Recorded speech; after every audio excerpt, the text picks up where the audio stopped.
This is called wipers. So what we're gonna be doing, we're gonna have a towel, or in this case, I have a mat, all right?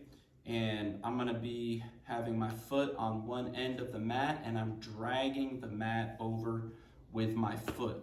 Notice how I'm gonna block my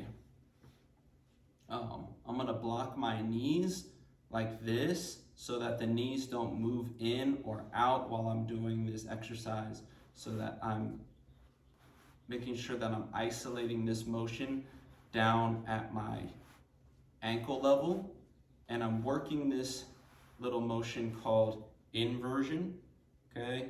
This is inversion that way, this is eversion that way, this is dorsiflexion when it goes up, this is plantar flexion when it goes down.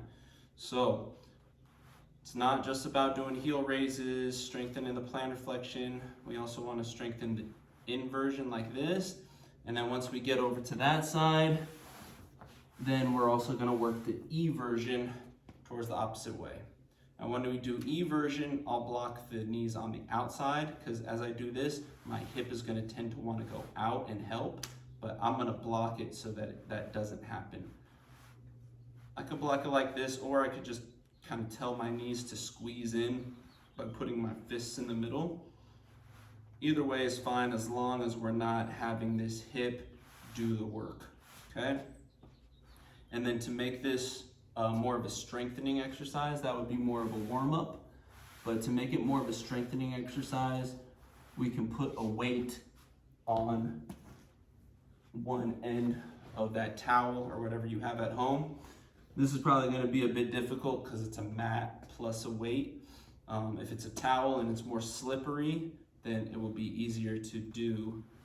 So you might need more weight. Right there is a 6-pound ball, and it's pretty difficult. I mean, if it's difficult to do, let's say, if it's difficult to do maybe like 12 to 15, that's probably good. If you're doing like 30 and it's still not really giving you much of a issue, then that's probably too weak. And when you're doing that eversion, you're gonna aim to kind of feel this on the outside of the calf. That's kind of where those everter muscles reside. So those are the wipers. You can use it as a warm-up, and then when you add weight, you're using it to strengthen those little kind of forgotten muscles of your ankle. Ooh, I'm feeling that one. I think my everters need to be strengthened on my left side.